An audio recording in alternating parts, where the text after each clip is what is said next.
সাল্লাল্লাহু আলাইহি সাল্লাম দিন রাত যেসব জিনিসগুলি থেকে বাঁচতে চাইতেন তার একটি হলো জাহান্নাম, একটি হলো কবরের শাস্তি, আর একটি হলো উল্লেখযোগ্য বড় পাপ ও ঋণ কর্য। ঋণ কর্য জায়েজ হলেও ঋণ কর্য ভালো নয়। মানে ঋণ কর্য অবস্থায় মানুষ মারা গেলে তার জানাজা হবে না, আর সব পাপ ক্ষমা হয়ে গেল, ঋণের পাপ ক্ষমা হবে না। মানুষ তো বুঝে না, ছেলে মেয়ের পাল্লাই পড়ে, বোকা বইয়ের পাল্লাই পড়ে ওই ব্যাংকে টাকা উঠিয়ে বাড়ি ঘর করছে। বউ যদি বলতো ওকে পড়ে ঘরে থাকতে রাজি আছি, ব্যাংকের টাকা উঠাতে হবে না, ওই বাড়িতে রাজি নয়, তাহলে লোকটা একটু বুঝতো। তো বউ তো হচ্ছে হস্তিনী, ও তো ঢং নেই কিভাবে সংসার চলবে। এদেশের মানুষ তো বউকে দিয়ে সংসারে সব কাজ করায়, মাঠেরও কাজ করে, নিজেরটা না হলে খেপে যায়। তো সেও মনে করে যে কর্জ নিয়ে ব্যবসা বাণিজ্য বাড়ি ঘর করুক না, থাকা খাওয়া ভালো হলেই তো হলো। ঋণ কর্জ থাকলে জানাজা হয় না।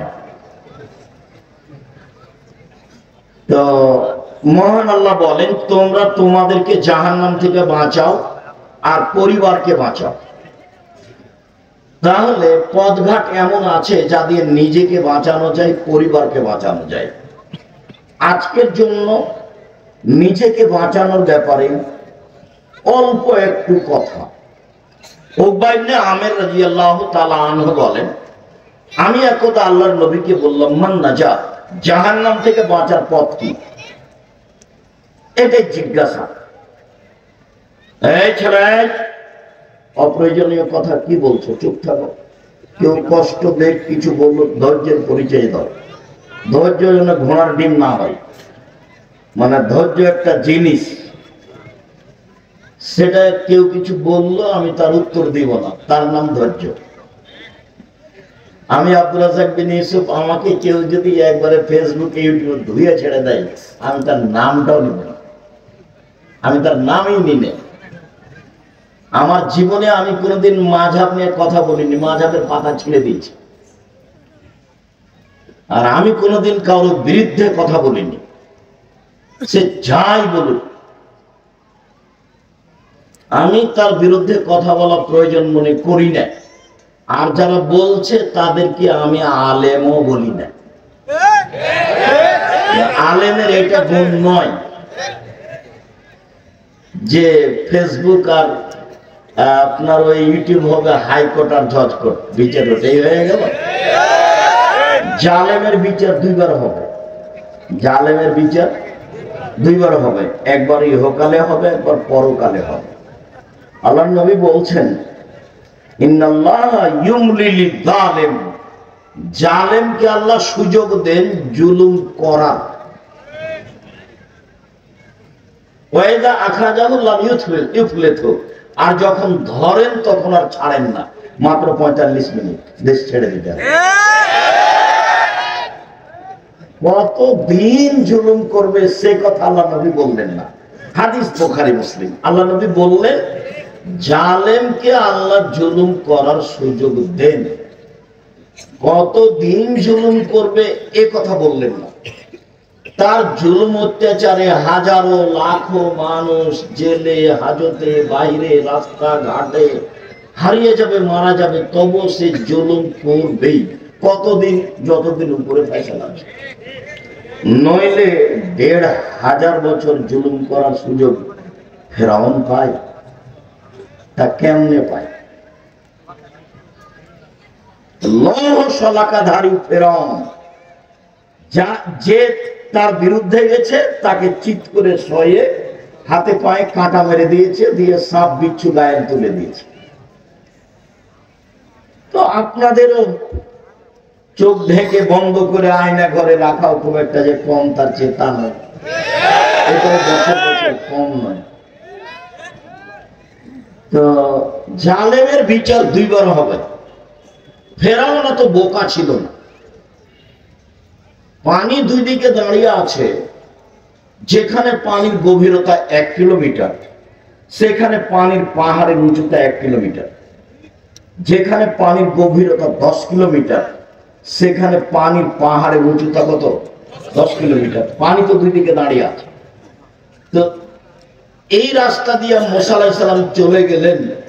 ফেরাউন চলে গেলে পানি জমা হয়ে যাবে না, যে এইটা ফেরাউনের বিশ্বাসের অভাব ছিল না, যেতেও পারে, কিন্তু সে এত ক্ষেপে আছে যে রাগের কারণে তার বুদ্ধি কমে গেছে। আপনি রেগে গেলেন তো হেরে গেলেন। রাগ মানুষকে ভুল পথে নিয়ে যাবে। তাই একজন লোক এসে বলছেন, আল্লাহ নবী ফাউসিনি বিখাইরিন, আমাকে কল্যাণের উপদেশ দেন। তখন আল্লাহ রাসূল বলছেন, লা তাগজাব, রাগ করো না। আরো বলেন কিছু, লা তাগজাব, রাগ করো না। আরো কিছু বলেন, লা তাগজাব, রাগ করো না। এই কথা রাসূল সাল্লাল্লাহু আলাইহি ওয়াসাল্লাম বারবার বললেন, হাদিস বুখারী। তো রাগের কারণে তার বুদ্ধি কমে গেছিল। সে যখন ভিতরে চলে গেল, তখন তো পানি এক জায়গায় জমা হয়ে গেল। যখন জমা হয়ে গেল, তখন ফেরাউন বলল, আমানতু আল্লা ইলাহা ইল্লাল্লাযী আমানাত বিহি বানু ইসরাঈল, আমিও সে আল্লাহকে মেনে নিলাম যে আল্লাহকে বানু ইসরাঈল মুসা মেনে নিয়েছে। ওয়া আনা মিনাল মুসলিমিন, আমি একজন মুসলিম। এই কথা ফেরাউন বলল। তা আল্লাহ বললেন, আলান, ও এখন আসাই তা কাটলো, তুমি তো একটু আগে নাফরমান ছিলে, এখন মেনে নিলে। তারপরে বলছেন না, ইয়মানুনা জিকা বেবাদানে কালে তা কুনালেমান খালফাক আয়। ফেরাউন, তোমার মুসলিম ঘোষণা দেওয়া তো বহু দূরের কথা, তোমার শরীরটা আমি চিরদিনের জন্য রেখে দিলাম। তোমাকে মানুষ দেখে উপদেশ গ্রহণ করবে যে ফেরাউন ছিল অত্যাচারী, স্বৈরাচারী, স্বেচ্ছাচারী, উদ্ধত, জালেম। মুসা আলাইহিস সালামকে আল্লাহ বলছেন, ফেরাউনের কাছে যান, দাওয়াত দেন। আমার মুখের ভাষা সাবলীল নয়, আমি ভালো ভাষা বলতে পারি না, আমি যাব না। তো বলছেন যেতে হবে, তাহলে ও আমাকে মারবে। আমার পক্ষ থেকে তার ব্যাপারে তার কাছে একটা অপরাধের অভিযোগ আছে, আমি এক থাপ্পড় দিয়ে মানুষ মেরেছি, ও গেলেই আমাকে মারবে। তো বললেন, আমি তোমার সাথে আছি। মারবে কি করবে, আমি সাথে আছি। তো বললেন, তাহলে আমার ভাইকে সাথে দিতে হবে। ঠিক আছে, তাই বলে তোমার ভাইও সাথে থাকবে। দুই ভাই মিলে চলে গেল। গিয়েই বললেন, বানি ইসরায়েলকে ছেড়ে দেন, মানে স্বাধীনতা চাইতে হবে। বানি ইসরায়েলকে দাস দাসীতে পরিণত করে রেখেছেন, বানি ইসরায়েলকে ছেড়ে দেন। তখন ফেরাউন বলতে লাগলো, তোমাকে কি আমি শিশুকালে লালন পালন করিনি? তুমি কি বহু বছর আমার মাঝে থাকনি? ফেরাউন বলছে, তুমি যা করেছো তা করেছো, তুমি তোমার কর্ম করেছো, এক থাপ্পড়ে তুমি মানুষ মেরেছো, তুমি বড় অকৃতজ্ঞ। এটা ফেরাউন বলল। তখন মুসা আলাইহিস সালাম বলছেন, আমি যা করেছি তা করেছি, আমি ভুল পথে ছিলাম। মানে এক থাপ্পড়ে মানুষ মেরেছি, এটাই ঠিক, আমি তখন ভুল পথে ছিলাম। আমি তোমার ভয়ে দেশ ছেড়েছি। আমার প্রতিপালক আমার প্রতি দয়া করেছেন, আমাকে জ্ঞানে গুণে পূর্ণ করেছেন, তিনি আমাকে নবী করেছেন। তুমি আমার প্রতি অনুগ্রহ করেছ, অনুগ্রহ করে তুমি খোঁটা দিয়েছ, খোঁটা দিয়ে তুমি বানি ইসরায়েলকে দাস দাসীতে পরিণত করেছ। তুমি বড় উদ্ধত, স্বৈরাচার, সীমা লঙ্ঘন করেছ। জালেমের বিচার দুইবার ভাই হবেই। রাসূল সাল্লাল্লাহু আলাইহি সাল্লাম বললেন যে বাঁচার পথ তিনটে। এক, নিজেকে কন্ট্রোলে রাখো, বাড়ি বাইরে যায় না। দুই, মুখখান বন্ধ রেখো, মুখ ব্যবহার করো না। তিন, পাপের জন্য কাঁদো, জান্নাত পেয়ে যাবে। এক, মুখ বন্ধ রেখো, ভালো ছাড়া, ভালো কথা ছাড়া মুখ দিয়ে ব্যবহার করতে পারো না। চিরদিনের জন্য আড্ডা পিটা হারাম। দোকানে বসে ল্যাংটা মেয়ে নাচবে আর আপনি বসে চক্ষু ঠান্ডা করবেন, কলিজা ঠান্ডা করবেন, মনটা ঠান্ডা করবেন। এই নোংরা ন্যাক্কারজনক জঘন্য কাজ ত্যাগ করতে হবে। চিরদিনের জন্য দোকানে বসে আড্ডা পিটা হারাম। দুইজন যেখানে বসে আছে সেখানে যাবেন না। উপার্জন করে খান, 5 ওয়াক্ত সালাত আদায় করবেন, এশার সালাত আদায় করে ঘুমিয়ে যাবেন। রাত 10টায় ঘুমিয়ে যাবেন, রাত 3টায় উঠবেন, 5 ঘন্টা ঘুম নেই। 3টায় উঠে কিছু 2 রাকাত সালাত আদায় করবেন, প্রয়োজনীয় জিনিস আল্লাহর কাছে চাইবেন। রাত 3টার পরে আল্লাহ মানুষের নিকটে হয়ে যায়। রাত 3টার পরে যদি মানুষ উঠে তখন মানুষ কার নিকটে হয়ে যায়? আল্লাহর নিকটে হয়ে যায়। তখন যা বলে সেটাই গ্রহণ করে। একাধিক সহিহ হাদিস, সে আলোচনা এখন নয়। আপাতত এই যে জাহান্নাম থেকে বাঁচার 1 নম্বর পথ, মুখ বন্ধ রেখে, মুখ ব্যবহার করতে হবে না, ক্ষমতা দেখাতে হবে না, দাপট দেখে 2 দিন বেঁচে থাকার প্রয়োজন নেই। দাপট হারিয়ে যাবে, দাপট হারিয়ে যাবে, চিরদিন থাকবে না। ক্ষমতা চিরদিন থাকার জিনিস নয়। জরুরি প্রয়োজন ছাড়া বাড়ি বাইরে যাওয়া হবে না। উপার্জন করে আসবেন, বাড়িতে ঢুকবেন, আহার পরিবার আছে, ছেলে মেয়ে আছে, তাদের সাথে থাকেন, কথা বলেন। 10টায় ঘুমে, এই ছেলে, জায়গার তুলনায় উপস্থিতি অনেক বেশি।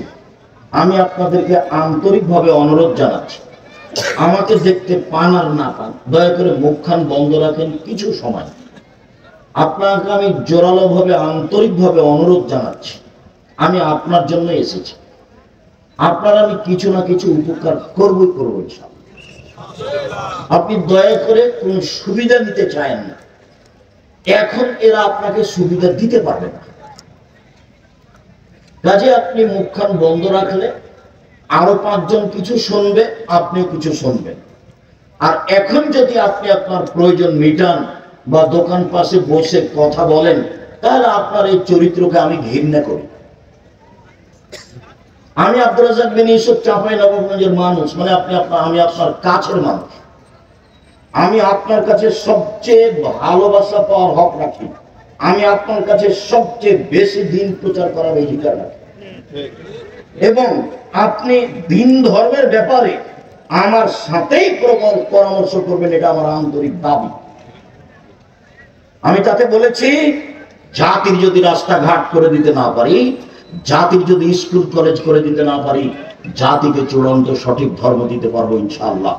ধর্মের ব্যাপারে জাতিকে ফাঁকি দিয়ে পরকাল হারাতে রাজি নই। আমি অন্য কাজ করি না, দিন রাত যেটা কাজ করি, 1 নম্বর কাজ হলো শিক্ষকতা করা। একবারে ক্লাসের যেটা শেষ কিতাব বুখারী সেটা পড়া। 2 নম্বর কাজ হলো ফতোয়া দেওয়া। আমি শরীয়ত মোটামুটি বুঝি মানুষ হিসেবে, তবে মানুষ ভুলের ঊর্ধ্বে নয়। আমি আলহামদুলিল্লাহ ফতোয়া লিখি প্রায় 26 বছর থেকে।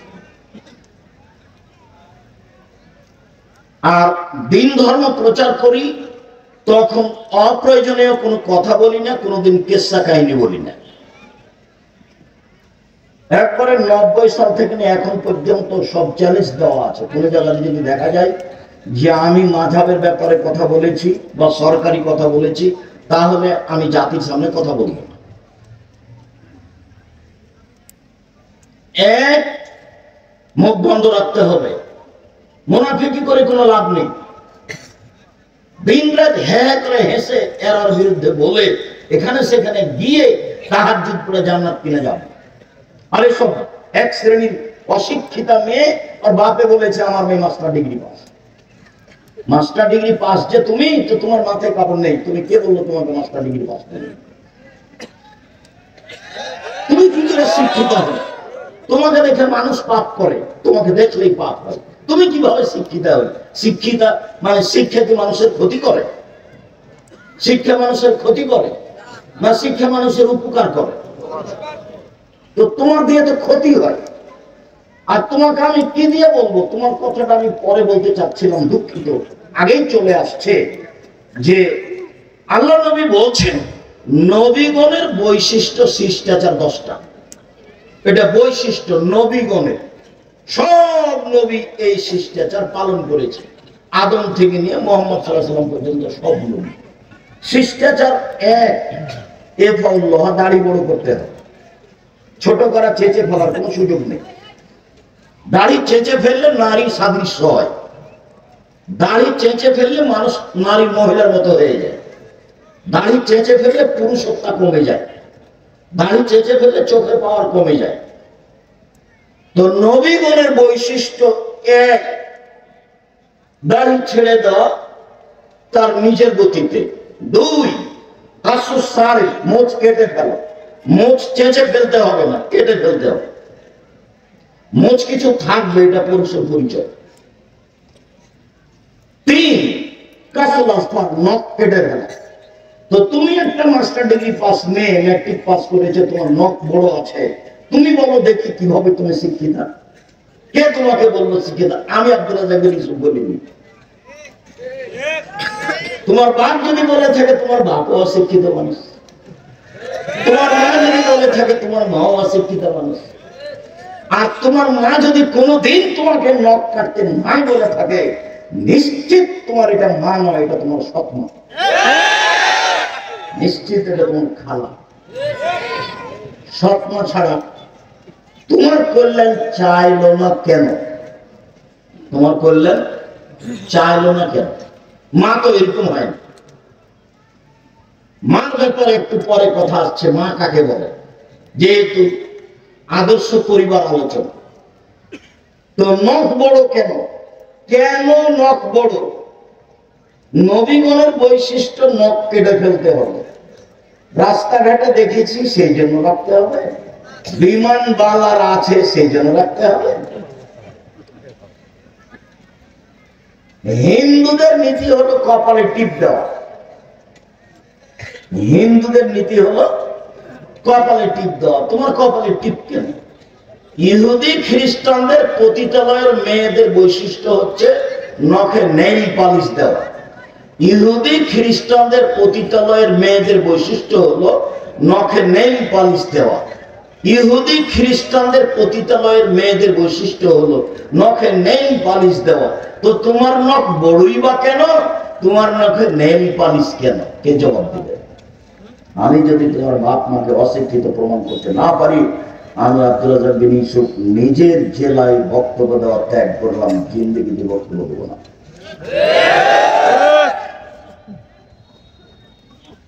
শিক্ষিত হও, চেষ্টা কর। মানুষই চেষ্টা করতে পারে, গরু ছাগল নয়, পশু প্রাণী পারে না। নাক ফুলেবে, বগলের লোম উঠিয়ে ফেলতে হবে, নারী পুরুষ একই হুকুম। বগলের লোম কেটে ফেলার কোন সুযোগ নেই।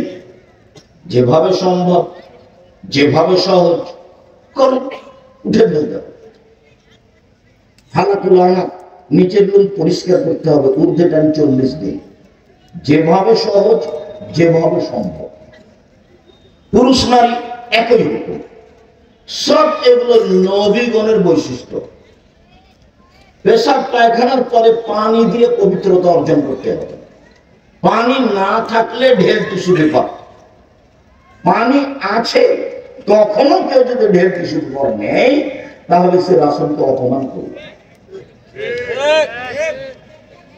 আর যারা বুঝেছে যে আগে ঢের টিস্যু পেপার, পানি পরে পবিত্রতার জন্য, তারা রাসূলের সাথে অন্যায় আচরণ করেছে। 40 কদম হাঁটার তো কোনো প্রশ্নই আসে না। পায়ের উপরে পা উঠিয়ে খক খক করে কাশার তো কোনো প্রশ্নই আসে না। আমি 1 মিনিটের জন্য ধরে নিলাম, এই ছেলে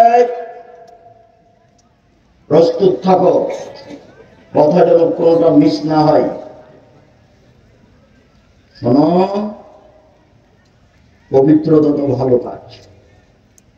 তো স্বামী 40 কদম হাঁটবে পবিত্রতার জন্য, ঢেল নিয়ে, স্ত্রীকে ঢেল নিয়ে 40 কদম হাঁটা লাগবে না? ধর্ম কি একজনের জন্য? স্ত্রীকে পায়ের উপরে পা উঠাতে হবে না?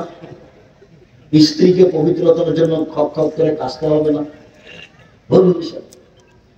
রাসূলের কাছে থাকেন, পথ সহজ হবে। বলছে আব্দুল রাজ্জাক সাহেব, বেশ কিছুক্ষণ ঢের নিয়ে থাকার পরে থাকি এই জন্য যে পেশাব আসছে বলে মনে হয়, 40 ঘন্টা পরে যদি আপনি টিস্যু ফেলেন তবু মনে হবে যে পেশাব আসলো না। কেন? শয়তান এখন আপনাকে বোকা বানিয়েছে। আল্লাহর নবী বলছেন যে মসজিদ থেকে বের হবে না বায়ুর শব্দ স্পষ্ট কানে না শুনলে আর বায়ুর গন্ধ স্পষ্ট নাকে না আসলে, কেননা শয়তান পেশাব পায়খানা রাস্তায় চলাচল করে। তুমি যদি সন্দেহের মধ্যে পড়ো তাহলে শয়তান তোমাকে বোকা বানাবে।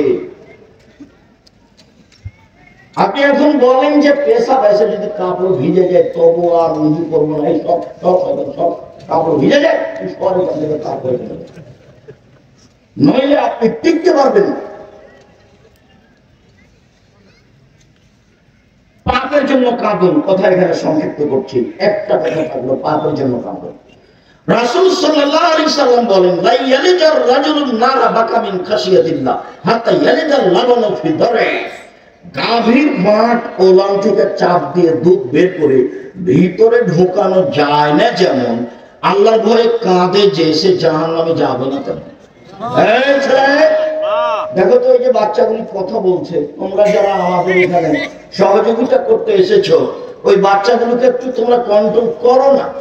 ও তো আমার অসুবিধা করছে, আরো তো 5 জনের অসুবিধা করতেই পারে। আর তোমরা যারা এই পাড়ার ছেলে, আজকে তো তোমরা বক্তব্য শুনতে পাবো না, আজকে আমাদের সহযোগিতা করো। গাভীর বাঁটে ওলানের চাপ দিয়ে দুধ বের করে ভিতরে ঢোকানো যেমন অসম্ভব, আল্লাহর ভয়ে কাঁদে যে তার জাহান্নামে যাওয়া তেমনি অসম্ভব। জান্নাত পাওয়ার সুবিধাজনক একটা বিশাল বড় পয়েন্ট, সেটা হলো রাতে আল্লাহর ভয়ে কাঁদা। আর যখন আল্লাহ নবী বলেছেন যে আল্লাহর কাছে 4টা জিনিস সবচেয়ে প্রিয়, তার 1 নম্বরে যেটা আছে সেটাই সহজ, বাকি 3টাই কঠিন।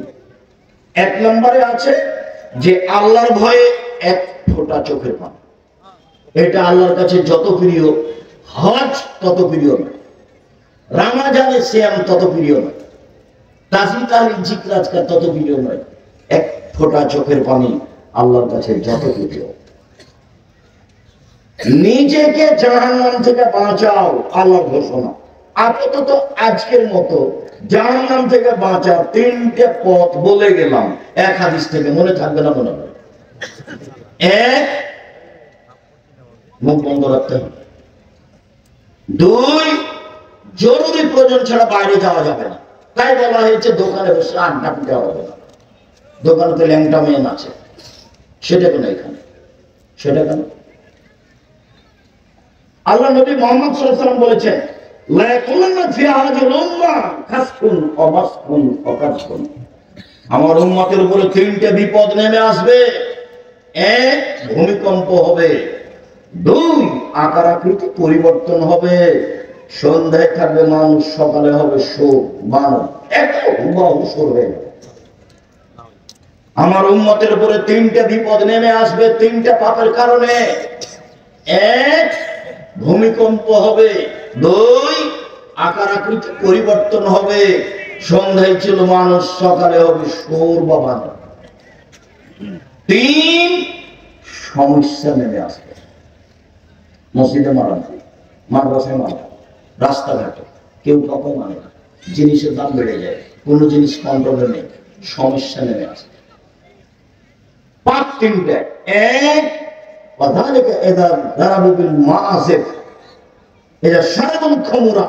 যখন মানুষ নেশাদার দ্রব্য পান করে। এলাকাতে নেশাদার দ্রব্য আছে কিছু, যদি এটা চাঁপাইনবাবগঞ্জ না থাকার কথা। দেখো অন্য জেলাতে যায় তখন নিজের জেলার খুব প্রশংসা করি, শিক্ষা দীক্ষা জ্ঞান গরিমা চাকরি বাকরি। বিদেশে যখন যাই তখন বলি, আরে তোমরা তো কাজ করতে এসছো, রাস্তাঘাটে কাজ করো, চাঁপাইনবাবগঞ্জের মানুষ চাকরি করে। দিনরাত তোমাকে নিয়ে আমি গর্ব করি, দেখো আমার গর্ব নষ্ট করো না। বিড়ি কামার দর্দ সিগারেটকে চিরদিনের জন্য একবারে এ করে দাও, হারাম করে দাও, ওই জন্য তোমাকে দমাতে না পারে, একবারে শক্ত অবস্থানে যাও। বিড়ি কামার দর্দ সিগারেট গুলো নেশাদার দ্রব্য চিরদিনের জন্য হারাম।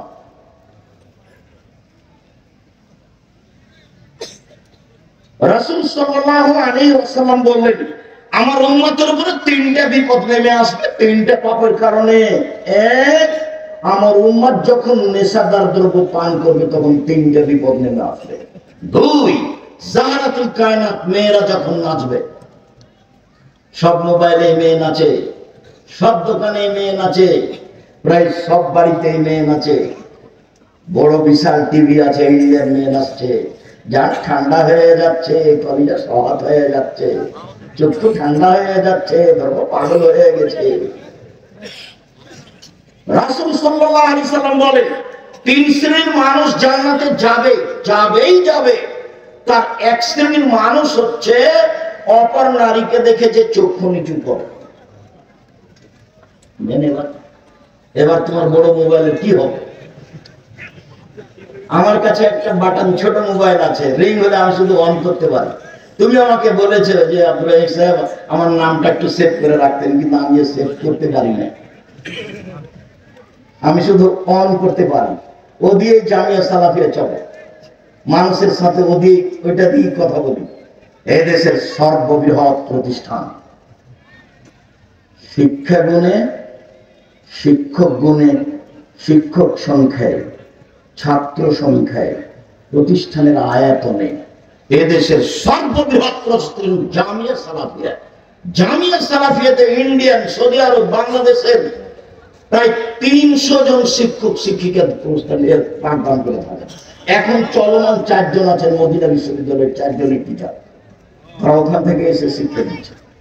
সেদিন আপনারা দেখে এসেছেন তার নাম জামিয়া সালাফিয়া। জামিয়া সালাফিয়া প্রায় 5000 ছেলে মেয়ে পড়াশোনা করে, 519 জন এতিম আছে। জামিয়া সালাফিয়া ডাঙ্গিপাড়া পবা রাজশাহী প্রায় 40 বিঘা জমির উপর অবস্থান করে। মেয়েদের যেটা শাখা এখন করতে যাচ্ছে সেটা 60 থেকে 70 বিঘা। যেটা রূপগঞ্জ জামিয়া সালাফিয়া ঢাকা, সেটা প্রায় 100 বিঘা জমির উপরে, 22 বিঘা মেয়েদের জন্য। সর্বোচ্চ প্রতিষ্ঠান এদেশে শিক্ষা মানে, শিক্ষা গুণে।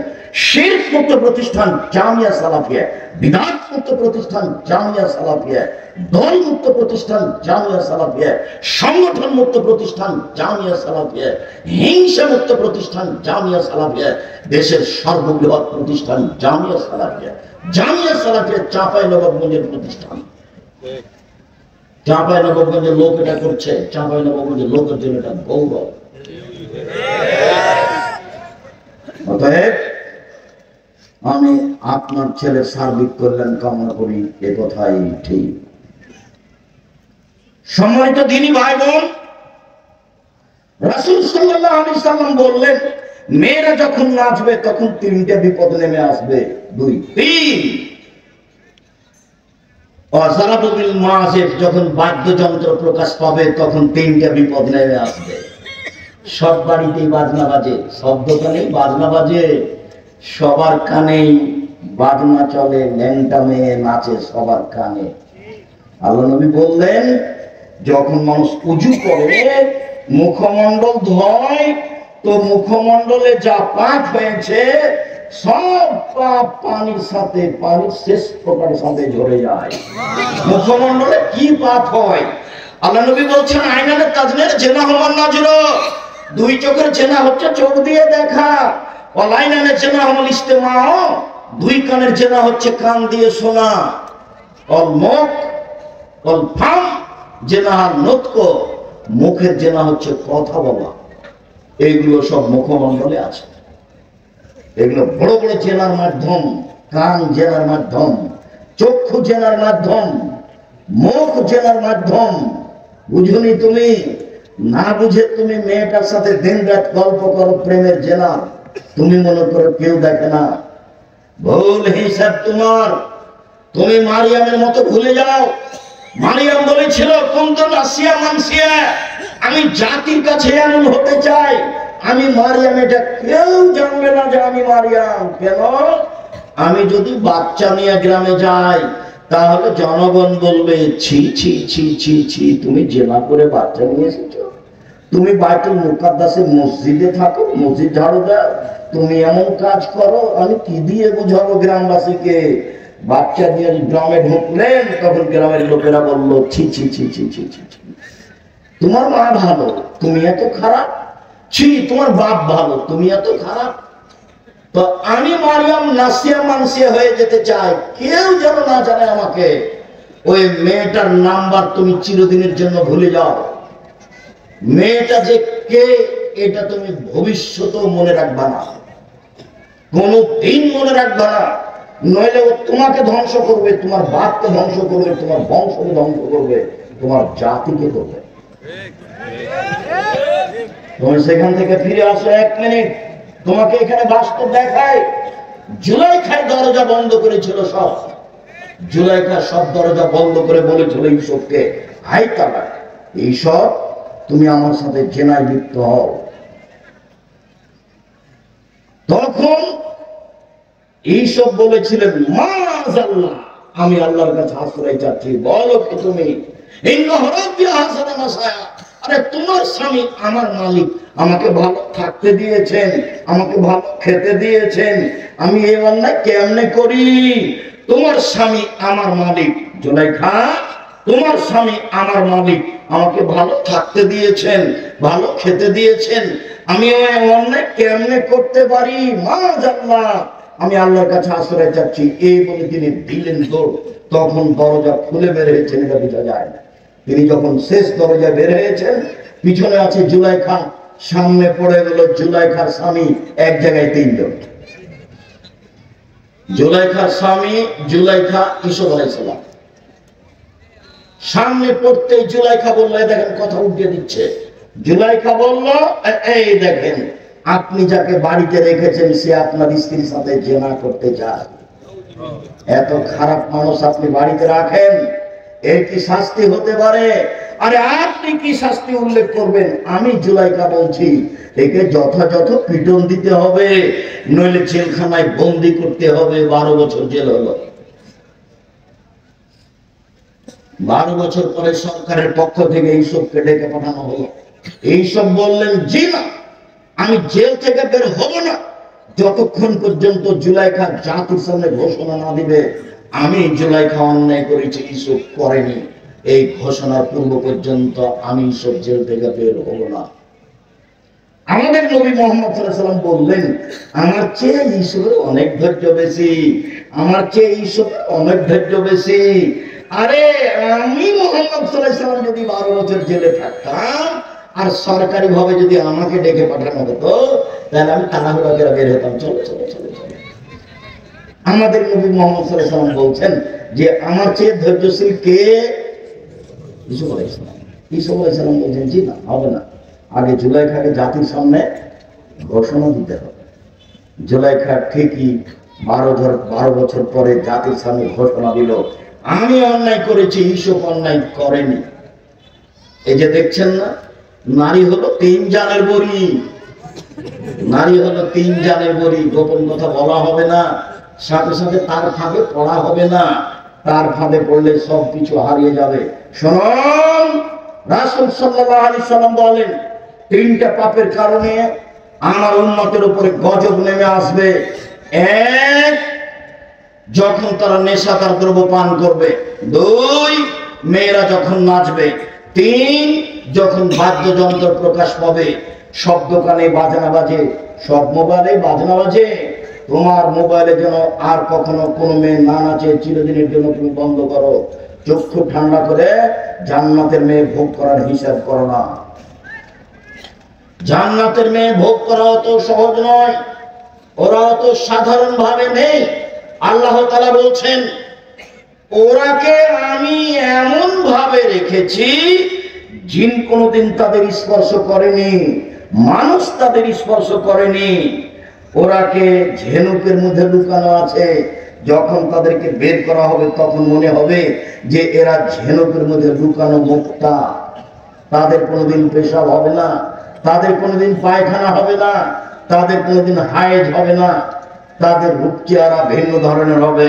16-18 বছর মেয়েরা যেমন হয়, জান্নাতের মেয়েরা তেমন হবে, তার চেয়ে 1000 গুণ সুন্দরী। চক্ষু হবে টানা টানা, লম্বা লম্বা, আর মাথার চুল হবে কঁকড়া কঁকড়া। সুন্দরী হওয়ার জন্য যা কিছু লাগে সবকিছু তাদের মাঝে আছে। জান্নাতের মেয়ে ভোগ করতে হলে এই চক্ষু দিয়ে এইসব কিছু ভোগ করে জান্নাতের মেয়ে ভোগ করা যাবে না, ভোগ হিসাব। এখানে আরো একটা কথা থেকে গেল, আল্লাহ নবী বলছেন সালাসাতুন লা ইয়াদখুলুল জান্নাহ আবাদা, তিন শ্রেণীর মানুষ জান্নাতে যাবে না, কখনো যাবে না। তিন শ্রেণীর মানুষ জান্নাতে যাবে না, কখনো যাবে না। এক, দায়ুস, যার ছেলে মেয়ে স্ত্রী পর্দায় থাকে না।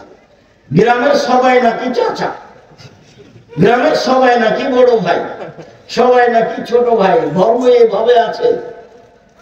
তাহলে তো বিবাহের মতোই হয়ে গেল। থুবড়া খাওয়াচ্ছে, তখন ওই লোকটার সামনে মেয়েটা বসে আছে, এটা তো চাপাই না বলবো, তো মেয়েটা বসে আছে আর ওই লোকটা তার মুখে ক্ষীর তুলে দিচ্ছে। কত নোংরা নীতি বিবাহে, ছি ছি ছি ছি ছি। বইয়ের মুখে ক্ষীর তুলে দিতে হয়, বইয়ের মুখে দিতে হয়। ওকে বউ, ওই মেয়েটার বিবাহ হবে, তাই থুবড়া, তাই সবাই গ্রামের লোক থুবড়া খাওয়াচ্ছে। আর মহিলাগুলো গীত বলছে আর বলছে টাকা দিলে মুখ খুলবো। থুবড়া চিরদিনের জন্য হারাম। থুবড়া শব্দ মুখের উপরে প্রসাব করে দিতে হবে। পৃথিবীতে নেই। 20 বছর পরে কেউ যদি বলে থুবড়া, তাহলে আর কেউ বলবে কি গো, থুবড়া কি জিনিস গো? আচ্ছা, থুবড়া শব্দ কি তাহলে ডিকশনারিতে দেখতে হবে, এমন হতে হবে। যেমন ডুলি বিবি শব্দ চিরদিনের জন্য হারাম। ডুলি বিবি শব্দ একবারে ভুলে যেতে হবে, ডুলি বিবি কোনো শব্দই নেই। বিবাহতে গিয়ে মাঝা খরচ দিতে হবে, এটা হারাম। বিবাহতে ছেলের পক্ষ থেকে মেয়ের পক্ষ থেকে যা গেছে আপনার ওই ইয়েতে বরণটাতে ক্ষীর কাঁচিতে ছেলের পক্ষ থেকে তার ডবল যাবে, এই নীতি হারাম। মেয়ের বাপকে সবকিছু বেশি দিতে হবে, এই নীতি হারাম। বড় মেয়েদের গীত গাওয়া, এই নীতি হারাম। বউ দেখতে যে টাকা দেওয়া, এই নীতি হারাম। চাঁপাইনবাবগঞ্জের বিবাহের শুরু থেকে শেষ পর্যন্ত একটা কাজ জায়েজ, এ কথা আমার জানা নেই। শুরু থেকে শেষ পর্যন্ত সবই হারাম। একটা কাজ জায়েজ আমি এই জেলার মানুষ হিসেবে আমার জানা নেই। যদিও এরা একটা কাজ মনে করে যে উকিল বাপ লাগে, উকিল বাপ লাগে। তো রংপুর, দিনাজপুর, লালমনিরহাট, নীলফামারী, কুড়িগ্রাম, পঞ্চগড়, ঠাকুরগাঁও এইসব ডিস্ট্রিক্টের মানুষ মনে করে যে উকিল বাপ ধরাই লাগবে। আর চট্টগ্রামের লোক মনে করে যে উকিল বাপই হলো বাপ। আজ থেকে ওই হলো বাপ, ওই মেয়ের বাড়ি যাবে, ও আসবে, এই হলো বাপ ঘোষণা হয়ে যাবে। যাবে আসবে, যাবে আসবে, মরা পর্যন্ত হলো বাপ আর হলো বেটি। কেমন কথা, এই কোন ধরনের নোংরা নীতি? বিবাহের জন্য 4 জন সাক্ষী লাগে না, 2 জন লাগে। 4 জন নয়, খাতাতে নিয়ম লিখা আছে, ওটা হারাম। 2 জন সাক্ষী পক্ষে নয়। একটা বিবাহ জায়েজ হওয়ার জন্য কয়টা সাক্ষী? 2 জন। বাস, কোর্টের বিবাহ বাতিল। কোর্টে যদি বিবাহ হয় আর মেয়ে যদি 10 ছেলে হয়ে যায়, তো 10টাই হারাম। 10 ছেলের মায়ের বিবাহ পড়াতে হবে। কাকে দিয়ে পড়াতে হবে? ওর বাপকে। ওর বাপ মারা গেছে। তোর ভাই বলে ওর বড় ভাই মারা গেছে, ছোট ভাই, ছোটরাও মারা গেছে। কে আছে? যেগুলো ছেলে জন্ম নিয়েছে সেগুলো আছে, ওর মা আর বিবাহ পড়ায়।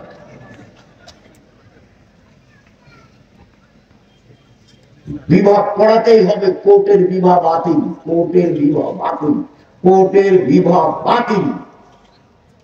আমি বলিনি ও কথা, মুহাম্মদ সাল্লাল্লাহু আলাইহি ওয়াসাল্লাম বলেছেন। বলছিলাম আল্লাহ তাআলা বলেন, তোমরা নিজেদেরকে জাহান্নাম থেকে বাঁচাও, পরিবারকে জাহান্নাম থেকে বাঁচাও। দেখি পরিবারকে কিভাবে জাহান্নাম থেকে বাঁচানো যায়। আবু হুরায়রা রাদিয়াল্লাহু তাআলা আনহু বলেন, রাসূল সাল্লাল্লাহু আলাইহি সাল্লাম বলেছেন, কুল্লু মাউলুদিন ইউলাদ আলাল ফিতরা, প্রত্যেকটা ছেলে মেয়ে ইসলামী ধারণ ক্ষমতা নিয়ে জন্মগ্রহণ করে।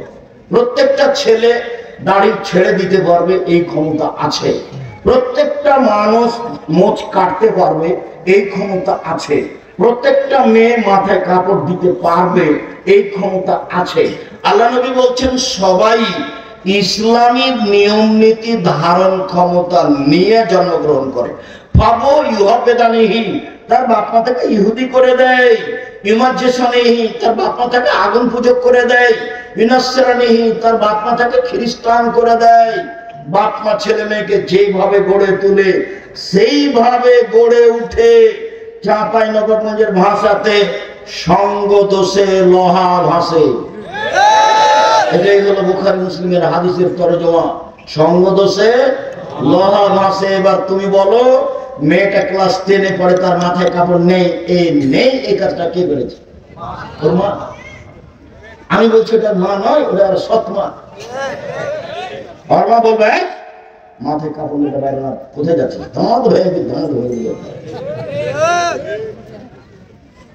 ওর মা সব সময় গরমে থাকবে তার বাচ্চার উপর। হ্যাঁ, কোথায় গেছিল? এতক্ষণ গেছিল, ও তো পাহাড়ে না। সঙ্গ দোষে লোহা ভাসে, এটা বুখারী মুসলিমের হাদিসের সারমর্ম কথা। বাপ মা যদি ইহুদি হয়, ছেলে মেয়ে ইহুদি হয়ে গড়ে উঠবে। বাপ মা যদি খ্রিস্টান হয়, ছেলে মেয়ে খ্রিস্টান হয়ে গড়ে উঠবে। বাপ মা যদি আগুন পূজক হয়, ছেলে মেয়ে আগুন পূজক হয়ে গড়ে উঠবে। শুনুন, অনেকদিন বলা আছে, দুইটা মেয়ে একসাথে জন্ম নিয়েছে, দুইজনই সুন্দরী, দেখতেও ভালো, মেধাও ভালো, একই সাথে জন্ম নিয়েছে, যমজ। একজনের বিবাহ হয়েছে কথা আওয়ামী লীগের ছেলের সাথে, আর একজনের বিবাহ হয়েছে বিএনপি ছেলের সাথে। দুই বোনে এখন আর কথা বলে, একসাথে থাকতো, একসাথে চলতো, একসাথেই খেত। ওর প্রতিক্রিয়া এর ভিতরে ঢুকেছে, ওর প্রতিক্রিয়া এর ভিতরে। এটাই শেষ পর্যন্ত হাদিস এরকমই থাকবে। এক খেয়ালে চেয়ে থাকবেন, আমি আপনার সাথে আছি কিছুক্ষণ। সম্মানিত দিনী ভাই বোন, আবু হুরায়রা রাদিয়াল্লাহু তাআলা আনহু বলেন, রাসূল সাল্লাল্লাহু আলাইহি সাল্লাম বলেছেন, কুল্লু নাফসিন মিন বানি আদম সাইয়্যিদ। আদম সন্তানের পুরুষ নারী সবাই দায়িত্বশীল, সবাই নিজের নিজ নিজ দায়িত্ব পালন করবে। আদম সন্তানের সবাই দায়িত্বশীল। তাহলে বাপ আর রাজুল সাইয়্যিদ ফি বাইতি আহলিহি, বাপ হচ্ছে তার পরিবারের উপরে দায়িত্বশীল, বাপ হলো তার পরিবারের উপরে দায়িত্বশীল। ওয়াল মারআতু সাইয়্যিদাতু বাইতিহা, আর মহিলা হচ্ছে বাড়ির দায়িত্বশীলা। আল্লাহ নবী যখন বাপের কথা বললেন তখন বললেন পরিবার, আর যখন মায়ের কথা বললেন তখন বললেন বাড়ি। বাড়িটা সাজগোজ করে রাখবে মা, বাড়িটা সুন্দর করে গুটিয়ে রাখবে মা, ছেলে মেয়েকে দেখাশোনা করবে মা, স্ত্রী সহ পুরো পরিবার কন্ট্রোল করবে বাপ। বলে পরিবারের মালিক। আর একজন কি করলো সেটা আপনার দেখার প্রয়োজন নেই। আপনি কি করছেন, আপনি পরিবারকে জাহান্নাম থেকে রক্ষা করুন, আপনি পারবেন। ছেলের দাড়ি চাঁচা আছে, জবাব আপনাকে দিতে হবে। ছেলের টাকার নিচে প্যান্ট আছে, জবাব আপনাকে দিতে হবে। আপনার বাড়িতে একটা কে নিয়ে এসেছেন পট, বাচ্চার পায়খানা করা পট, সেটা হলো ঘোড়া, জবাব আমি দিব। এই বাড়িতে তো ফেরেশতা আসবে না, আপনি এই পট কিনলেন কি করে? এই পট যদি আমাদের বাড়িতে যায় তাহলে প্রথমত মাথাটা কেটে দেওয়া হবে, যদি না হয় ফেরত দেওয়া হবে, যদি না হয় তাহলে মাটিতে পুঁতে দেওয়া হবে। আপনার স্ত্রী কি দায়িত্ব পালন করে? আপনার স্ত্রী একটা প্লেট কিনেছে, তাতে আছে চিংড়ি মাছ, ওনা কি শিক্ষিতা? আপনার স্ত্রী একটা আয়না কিনেছে, আয়না হলো রুই মাছ। আপনার স্ত্রী একটা তরকারি বাটি কিনেছে, সেটা হলো কাতল মাছ। কি বুঝাতে চাচ্ছেন আপনি আমাকে? আপনার শোকে যে কাঁকড়া সাজানো আছে, আপনার স্ত্রী অ্যালবামে ছবি ছেলে মেয়ে রেখেছে, বাপ মায়ের রেখেছে, এই শিক্ষিতা নয়। একজন অশিক্ষিতা মহিলা এই পরিবার কন্ট্রোল করতে পারে না, আপনিও পারবেন না। আপনি আপনার পরিবারের দায়িত্ব পালন করেন না। আপনার বাড়িতে কার্টুনওয়ালা গেঞ্জি গেল কেন? আপনার ছেলের গায়ে কার্টুন আছে, দেখা যাচ্ছে ছবি মানুষের, দিন রাত ঘুরে বেড়াচ্ছে, চোখে পড়ে না? আপনার স্ত্রী আপনার বাচ্চার পায়জামাটা প্যান্টটা রোজ ধুয়ে দিচ্ছে, প্যান্টটা টাকানো নিচে যায়, সেটাও দেখতে পায় না। ও যে দায়িত্বশীল, কি দায়িত্ব পালন করে? আপনি যে দায়িত্বশীল, কি আপনি দায়িত্ব পালন করেন? সম্মানিত দিনী ভাই বোন, আব্দুল্লাহ ইবনে ওমর রাদিয়াল্লাহু তাআলা আনহু বলেন, এই ছেলে বসো। অল্প সময় আপনি বিরক্ত হয়ে আমাকে কষ্ট দিবেন না। আর আমি তাফসীর মাহফিল করতে আসিনি যে আপনি বাদাম খাবেন আর আমি কেসা কাহিনী বলবো, এরকম কাজ আমি করি না। আর তাফসীর মাহফিলের কথাটা আসতে আপনার সাথে আমি একটা কথা বলে রাখছি, আমি আব্দুল রাজ্জাক বিন ইউসুফ আপনার বাড়ির মানুষ। আমি চাঁপাইনবাবগঞ্জের মানুষ, মানে আমি আপনার বাড়ির মানুষ। আপনার বাড়ির মানুষ আমি হতে চাই। আপনি উপেক্ষা করে কিছু করলে জবাব আপনাকে কিয়ামতের মাঠে দিতে হোক, এটা আমি চাই না। শুনুন, আল্লাহ রাসূল বললেন, পৃথিবীর মানুষ বাল্লিগু আন্নী ওয়ালায়া, আমার একটা কথা জানা থাকলে অন্যকে বলো। পৃথিবীর মানুষ আমার একটি কথা জানা থাকলে অন্যকে বলো। দুই, ওয়া হাদিসু আন বানি ইসরাঈল ওয়ালা হারাজ, বানি ইসরাঈলের কাহিনী বলো, কোনো দোষ নেই। বানি ইসরাঈলের কাহিনী বলো, কোনো দোষ নেই। আমান কাযাবা আলাইয়া মুতাআম্মিদান ফালিয়াতাবাওয়া মাকআদাহু মিনান নার, কেউ যদি কোনো কথা আমার নামে বলে, সেই কথা যদি আমার না হয়, তাহলে তার থাকার জায়গা জাহান্নাম। পাগড়ি যত বড়ই হোক, জুব্বা যত বড়ই হোক, রেহাই হবে না। আপনি যেই কথাটা মুখ দিয়ে বললেন, যেই কথাটা কলমে লিখলেন, সেটা যদি নবীর না হয়, তাহলে আপনার থাকার জায়গা জাহান্নাম। জেনা করে জাহান্নামে গেছে এই কথা নয়, সুদ খেয়ে জাহান্নামে গেছে এই কথা নয়, মানুষকে মেরে জাহান্নামে গেছে এই কথা নয়, জুলুম অত্যাচার করে জাহান্নামে গেছে এই কথা নয়। ধর্মের নামে একটা কথা বলেছে যেটা রাসূলের নয়। আমি আপনাকে শতদিন বলেছি, আমার চাচাতো ভাই চাঁপাইনবাবগঞ্জ শহরের ওই পাশে বক্তব্য শুনতে এসে আমাকে বাড়িতে গিয়ে বলছে যে তাফসীর যে করলো, সে কি তাফসীর, ওগুলো তোরা জানিস না। ভাইজান কি বললো, ও ছাড়, ওগুলো তোরা পারবি না। আচ্ছা বলেন, আমি একটু শুনি, কি করলে একটু বলেন না। তখন বলছে জীবনে ওইসব তাফসীর শুনিসনি। আচ্ছা শুনিনি বলেন। তো বলছে যে আদম আলাইহিস সালাম ঘুম থেকে উঠে দেখেন পাশে একজন সুন্দরী মহিলা। তো আদম আলাইহিস সালাম হাত বাড়ালেন, তখন ফেরেশতা বলছেন থামেন। তো আদম আলাইহিস সালাম বলছেন কেন? বলে মোহর দিতে হবে। মোহর আবার তো বলছে যে মুহাম্মাদের নামে 10 বার দুরূদ পড়ে দিতে হবে, সেইটা হলো মোহর। আল্লাহ বলছেন যে আদম আলাইহিস সালাম সবচেয়ে বড় শিক্ষিত পৃথিবীতে। কেন? আল্লাহ বলছেন আমি আদমকে কি করেছি, সবকিছু শিখিয়ে দিয়েছি। এমন কোনো কিছু পৃথিবীতে ছিল না, এখন নেই, কিয়ামত পর্যন্ত হবে না, যেটা আদম জানতেন না। আদম আলাইহিস সালাম পৃথিবীতে সবচেয়ে বড় শিক্ষিত। এত বড় শিক্ষিত মানুষ বউখান কিভাবে হালাল করতে হবে সেটাই জানেন না। মোহর না দিয়ে হাত বাড়াতে গেলেন, ফেরেশতা বললেন থামেন। আদম আলাইহিস সালাম বললেন কেন? মোহর দিতে হবে। মোহর আবার কি জিনিস? মুহাম্মাদের উপরে 10 বার দরুদ পড়ে দিতে হবে, 1000 বার দরুদ পড়ে দিতে হবে। আমি কিয়ামত পর্যন্ত সময় দিচ্ছি, কিয়ামত মানে আমার মরা পর্যন্ত। যেমন কোরআন মাজিদের গায়ে শরীফ লেখা আছে, আমি সময় দিয়েছি কিয়ামত পর্যন্ত, আমার মরা পর্যন্ত। কোরআন মাজিদের শেষে 1 পৃষ্ঠা দোয়া লেখা আছে, দোয়া খাতমি কোরআন। আমি বলেছি নবীর নয়, এটা মানুষের বানানো। সময় দিয়েছি কিয়ামত পর্যন্ত, আমার মরা পর্যন্ত। আপনি মনে কষ্ট নিয়েন না, আমি আপনার ভাই। আপনি মনে কষ্ট নিয়েন না, আমি আপনার ভাই। আপনি মনে কষ্ট নিয়েন না, আমি আপনার ভাই, আমি আপনার ছেলে। আপনার বাড়িতে লেখাপড়া করে আমি মানুষ হয়েছি, আপনার সামনে আমি হক কথা বলবো, এটা আমার অধিকার আছে। আপনি যদি কিছু মনে করেন আমি দুঃখিত, আপনি দায়িত্ব পালন করেননি। এই জন্য মকসুদুল মুমিনিন বইয়ে প্রথমে লেখা আছে 1 ওয়াক্ত নামাজ কাজা করলে 80 হোক বা জাহান্নামে থাকতে হয়। প্রমাণ করেন দেখি, প্রমাণ করেন দেখি।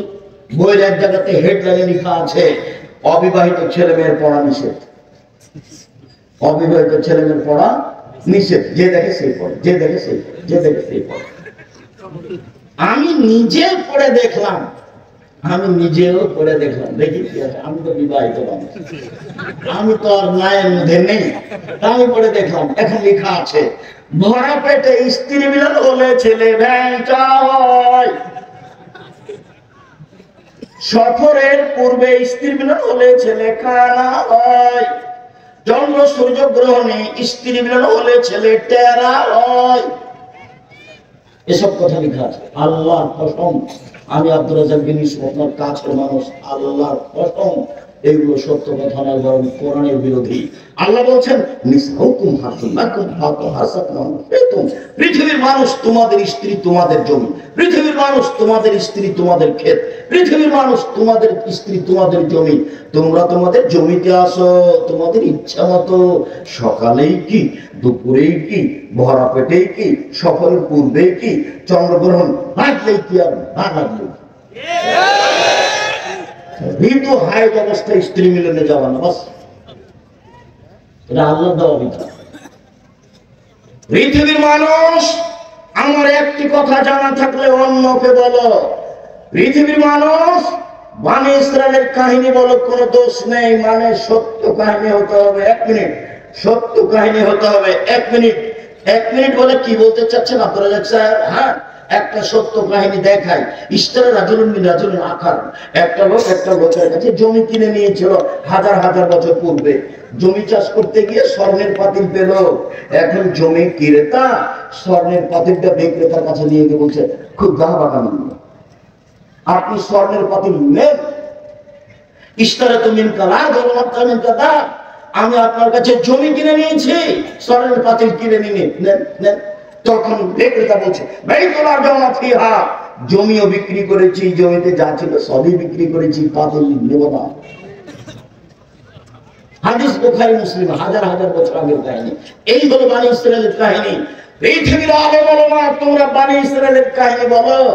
ও মুফাসসির সাহেব, আপনি বনি ইসরায়েলের সত্য কাহিনী বলেন, আপনি সহিহ হাদিস বলেন, যদি আপনার কোনো কথা এমন হয়ে যায় যেটা নবীর নয়, তখন থাকার জায়গা জাহান্নাম, পথ ঘাট থাকবে না। যোগ বা যত বড়ই হোক, পীর যত বড়ই হোক, লাভ হবে না, বাঁচার কোনো পথ নেই। হাদিস বুখারী মুসলিম। আল্লাহ নবী বলছেন, কামাবিল বারে কাদেমানি মুহাদ্দিসাতে কুল্লে মাসামিয়া, মুখ দিয়ে কথা বলার পূর্বে ও যেন তদন্ত করে দেখে, তদন্ত না করে যেন কোনো কথা ধর্মের নামে না বলে, বন্ধ থাক, ধর্ম বন্ধ থাক। তুমি বলিও না, বলতে গেলে দেখে বলিও। আমি বলছি না যে আপনি কাঁদ মাসা করিয়েন না অযুত, আমি এই কথা বলছি না। আমি বলছি আপনি কাঁদ মাসা করেন, কিন্তু যদি নবীর না হয়ে থাকে তাহলে আপনার কি হবে? আপনার আমি এটা বন্ধ করতে আসেন। আপনি বলেন আল্লাহুম্মা সাল্লি আলা সাইয়্যিদিনা নাবিয়ানা মুহাম্মদ, বলেন, আমি আপনাকে নিষেধ করিনি, এই কাজ আমি করি না। আপনি বলেন, আমি যেটুকু বলছি সেটুকু হচ্ছে এইটা যদি নবীর না হয় তাহলে আপনার কি হবে? তাকে আপনি তদন্ত করেন, নবীর প্রমাণ হোক। আপনি একজন বড় মুফাসসির, আপনি একজন বড় মুফাসসিরের সহযোগী, আপনি এমনটা করছেন, যদি রাসূলের না হয় তাহলে আপনার এবং তার কি হবে, এইটা আপনি বিবেচনা করছেন না কেন? আমি তো মনে করছি এইভাবে তাফসীর করাটা ঠিক ওইরকম। কেমন? ফাতেমা যেমন বলেছিলেন, ফাতেমা কান্দিয়া কয় আজ বুঝি হুসাইন কারবালাতে শহীদ হয়, ফাতেমা কান্দিয়া কয় আজ বুঝি হুসাইন কারবালাতে শহীদ হয়। যেদিন হুসাইন কারবালাতে শহীদ হচ্ছেন ইরাকের মাটিতে, তার 49 বছর আগে ফাতেমা মারা গেছে। কতদিন আগে মারা গেছেন? 49 বছর আগে। তাহলে ফাতেমা এইভাবে কিভাবে বলবেন? তাহলে তো ধর্মের কথা, আমি যদি এরকম বক্তা হই তাহলে আমার কথা হয়ে গেল ওইরকম পুঁথির গাড়ের মতো, 6 মাসের রাস্তা মতো 6 দিনে গেল, ঘোড়ায় চড়িয়া মতো হাঁটিয়া চলিল। ধর্ম এরকম নয়। কেউ যেন আঙ্গুলে চোখে আঙ্গুল না ঢোকাতে পারে এইভাবে বলার চেষ্টা করেন। তবে মানুষ হিসেবে কোন জায়গাতে ত্রুটি থাকতেও পারে। আবু মুসা আশআরী রাদিয়াল্লাহু তাআলা আনহু বলেন, রাসূল সাল্লাল্লাহু আলাইহি সাল্লাম বলেছেন, আইয়ুমা রাজুলিন লাহু ওয়ালিদা, কারো যদি একটা কাজের মেয়ে থাকে, কাজের মেয়ে, তাকে যদি শিষ্টাচার শিখিয়ে দেয়, সুন্দর শিষ্টাচার শিখিয়ে দেয়, তাকে যদি বিদ্যা শিখিয়ে দেয়, সুন্দর বিদ্যা শিখিয়ে দেয়, ফালাহ আজরান, তার জন্য ডবল নেকি রয়েছে। কাজের মেয়েকে বিদ্যা শিখাতে হবে, কাজের মেয়েকে শিষ্টাচার শিখাতে হবে। শিষ্টাচার কি জিনিস? নখ বড় কেন? শিষ্টাচার গ্রহণ করো, কেটে ফেলো। কপালে টিপ কেন? শিষ্টাচার গ্রহণ করো, টিপ তুলে ফেলো। শোনো, যেই ওই পায়ে যেগুলো বাজে সেগুলো কি? নূপুর। এই বাজনা নূপুর কেন? এটা শয়তানের বাজনা, তুলে ফেলো। এইভাবে চুল বেনি করে উপরে ধামাওয়ালিদের মতো করে রেখেছো কেন? এই শিষ্টাচার বন্ধ করো। শিষ্টাচার কি জিনিস? শিষ্টাচার কি জিনিস? আম্মা বাড়ি থেকে বের হলে আমাকে সালাম দিয়ে বের হও, শিষ্টাচার। আম্মা বাড়িতে ঢোকার সময় সালাম দিয়ে ঢোকো, শিষ্টাচার। আম্মা পড়তে বসলে গাছপালাকে ক্লাস রবে যেদিন বা বলে পড়তে বসো, শিষ্টাচার। আম্মা ডান পায়ের জুতা আগে পরো, বাম পায়ের জুতা পরে পরো, শিষ্টাচার। আম্মা বাম পায়ের জুতা আগে খুলো, ডান পায়ের জুতা পরে খুলো, শিষ্টাচার। আম্মা টয়লেটে ঢোকার সময় দোয়া পড়ো, বের হওয়ার সময় দোয়া পড়ো, শিষ্টাচার। আম্মা মসজিদে ঢুকলে ডান পা আগে দাও, বাম পা পরে দাও, শিষ্টাচার। আম্মা মসজিদ থেকে বের হলে বাম পা আগে দাও, ডান পা পরে দাও, শিষ্টাচার। শিষ্টাচার দিয়ে, ইসলামী শিষ্টাচার দিয়ে দিন রাত পূর্ণ হয়ে আছে। আম্মা ডান হাতে গিলাস ধরো, 3 শ্বাসে পানি পান করো, শিষ্টাচার। ফিলিস্তিনের লোকেরা অরিজিনাল আরবি, মূল আরবি। ফিলিস্তিনের লোকেরা একেবারে নগদ আরবি, কিন্তু তারা নিচে নামতে নামতে নামতে এমন নেমেছে যে শিষ্টাচার টোটালি ভুলে গেছে। আব্দুর রহিম মিশর আজহারে পড়তো, সেই সুবাদে গাজা ফিলিস্তিনের লোকেরা যারা মিশরে এসেছিল, ওদের আমরা বাছাই করে কয়েকশো লোককে কয়েকবার সহযোগিতা করেছি। তো আমি সেদিন সহযোগিতা দিচ্ছি আপনাদের পক্ষ থেকে। আমি যখন দিচ্ছি তখন বাম হাতে নিল, আরেকজন বাম হাতে নিল।